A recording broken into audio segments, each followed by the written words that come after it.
You know, guys, I came by this video of Francis Ben Kaifala. It's an interview we do with this news organization called News Central. Then get a program when they call One Slot. So he did this interview. This was back in February. I just come about this interview.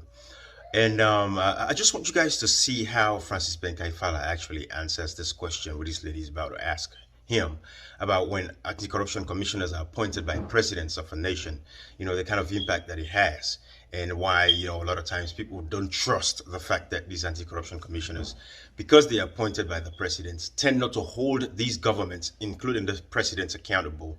But I want you guys to see this Leone answer, and then we'll take it from there. But again, I want you to remember, compare this to the Adi Macaulays, you know, the JFKs, the anti-corruption that they had under former President Nkrumah's anti-corruption commission, right? When these guys were actually going after incumbent ministers of state, then they lock minister there up. They were locking people up, actually going after the government officials, not chasing opposition and all of that stuff. I want you guys to see this real quick, and then we'll take it from there. People tend to take the power into their own hands when they do not trust the system, for example, the system of justice, to doing what it has to do for them. All right, I don't know what obtains in your country, but I think in Nigeria, the people that fight, the anti-corruption chiefs, so to speak, are oftentimes appointed by the sitting president. Don't you think that is something that should be looked at in part? If we're going to be fighting corruption, there should be some independence for this institution. What's your take about the leadership of anti-corruption agencies across Africa being appointed by their president? I think it is more complex. I know that, yes, across the continent, the best practice is that the president appoints the anti-graft chiefs, including myself sitting here. But I think the problem really is not the appointment. It's about the courage of those who are appointed to do what is right.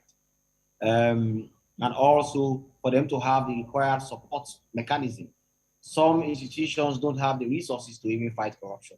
Their budgets, they are starved of budgetary support beyond the fact that they are not even given a free hand to do what they have to do. So there's a wider conversation around the operation and functioning of these institutions that go beyond merely the appointment of a person. Somebody can appoint somebody, but then that person has the ability to do what is right, what is just, what the law prescribes, and be able to do this fairly. So while I agree that the appointment could be a problem, particularly psychologically, but also practically, but the most important framework is the functionability of these institutions and those who are appointed to head them. Okay, well, I mean, it is debatable because some people will say, if I give you power, I can find a way to manipulate your actions in a certain way, no matter how much, how honorable or courageous you are. If you're not playing to my tune, there's every tendency that I might put stones in your path to stop you from achieving your purpose. And at the end of the day, that, you know, makes handicap of the work that anti-corruption agencies are taking on. Don't you think it is an important thing that should be reviewed? Because if, no matter how courageous you are, the people that appointed you could put hurdles in place. So guys, I'm going to let Francis Ben Kaifala answer this question right here. But I just want to let you know that when you look at Francis Ben Kaifala today, this is the most compromised anti-corruption commissioner. This man cannot even find a place to come and investigate the office of the president when they say there is a receipts, forged receipts, you know, money laundering, you know, double dipping. This man cannot even open up an investigation on the office of the president. But listen to his answer on this question, and that would give you exactly an insight into why he's doing what he's doing and why they misbehave the way they misbehave. So, but these are the facts and these are the problems. But again, don't forget, the APC government, former President Nkrumah, they actually indicted sitting ministers, locked them up. They're counted examples. I don't want to call names, but you guys go do your research and find out and see exactly what it is. But listen to Francis Ben Kaifala as he answers this question. The office of the First Lady was caught receiving money from the Consolidated Fund. Francis Ben Kaifala come and defend the office of the First Lady. Ministers, monies. Look, David Shenge gave Papa $2 million on contract. Today, there's no accountability for that. These guys will not hold them accountable. But then you get mad at what they tell when I say, there should be no sacred cows. But at the end of the day, it's a people that we don't get build their reputation internationally. For can damage their reputation because of with. But guys, listen to Francis Ben Kaifala as he answered this question. Because no matter how courageous you are, the people that appointed you could put hurdles in place. But that is a fair point, and I am not disagreeing with you. But what stops it from being the case if even you are appointed by somebody else or through some other path? We all know that executive presidents in Africa are very powerful. They are so powerful that they are only close to being a king. So what stops those hurdles from being there if, for example, you are appointed by the legislature, if you are appointed by the civil society, or through a complex process, you will still occupy an office that has a president who has enormous powers, and that president has the ability to control the resources that are allocated to you.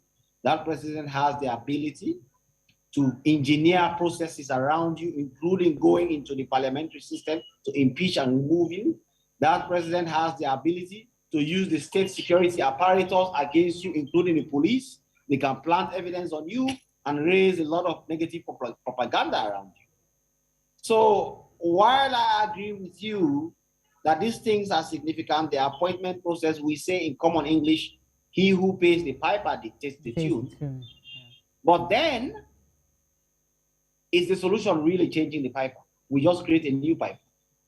It is about institutions working. It's about institutions being independent. It's about institutions being incapacitated to do what to do. I have never ever thought that the problem lies merely because the president appoints somebody. I believe it goes beyond that. I believe it is the institutional decay and the lack of proper functionability of these institutions that is really causing the problem. I guess that goes back to the commitment you talked about from leaders to equip the anti-corruption agencies with the right tools that they need. Another factor I would like you to speak on is the trust of the people. Some of these anti-corruption agencies that, are supposed to be fighting corruption are seen by some citizens as being used to hound those who are not members of the ruling parties in some cases. And there seemed to be a debt of trust between these anti-corruption agencies and the people. Isn't that wouldn't addressing that as well be one way to begin to revamp the corruption fight and in the long run might help with the war against coup? Yes, certainly trust is important, and trust also in the institution that fights corruption is definitely important. But that is a source of power which an anti-graft institution has to understand, particularly an anti-graft leader. You need the people to be with you. You need to recruit their support. They need to be with you. If they do not stand with you and they are not supporting you, the day you are removed, nobody cares about your removal. Even the president will not be afraid to interfere with you. If a president thinks that if he removes you, he can be punished because there will be elections and people will vote against him for removing a powerful anti-graft fighter, then that is an advantage to you. So one of the ways of doing that, and which, for example, in Sierra Leone we are doing very well, is public education. But also, it is about what you do. The public raise, there are whistleblowers, there are these days on social media issues come up, and of course there are high-level corruption issues that come up. It's about what you do, your actions. How does the public filter and process them? Do they see you as being fair in your work? Do they see you as being responsive to their requests, to claims? Do they see you as holding people in the system in which you are operating the same way as you are holding other people who are outside of it? These are all factors that determine your credibility, your acceptability. And of course, it is very significant for every anti-graft fighter to be wary of this and to keep it in mind as they do their work. Because if you do not have the support of the people, then of course, you are taking as an elitist endeavor. You are just part of the regime, and being part of the regime means you are not different from the minister who is a politician or the president's boy. Guys, don't you love this? And this is why particularly Francis Ben Kaifala has failed. And what this shows is that this guy knows exactly what he's doing. He knows the situation he finds himself in, and that is why he has been very, very, illicit with the truth. The truth has not been coming out. This guy know the fight, no corruption. There's no credibility. The people don't trust him. Go around Sierra Leone right now. Do a poll about the anti-corruption commissioner and the commission as a whole. I'm telling you, the confidence is like 0.01%. There is nothing there for this guy because the people have seen that he's not actually there to fight corruption, but to actually protect the corrupt politicians and protect the status quo. Because like he said, how can you go against the president? Guys, this is admission of failure, and this is admission of the fact that Francis Ben Kaifala knows exactly what he's doing, and he knows what kind of situation he finds himself in. It's a shame, it is a disgrace, but this is what we have. Again, don't forget, people like Adi Makoli's, people like JFK's, those guys were actually indicting sitting members of the APC government of former President Nkrumah whilst they were appointed as anti-corruption commissioners. They actually fought corruption. Not this Francis Ben Kaifala, who has failed the people of Sierra Leone and has no confidence, no more, amongst the general population. But this man has failed, woefully. But I'm going to leave it here. As you guys can see, I just wanted to do this real quick and just, let it go. Bye-bye. There's a whole system in place. I have told them exactly what we mean by not having sacred cows, not the sacred cows of the past. Now, nobody is protected.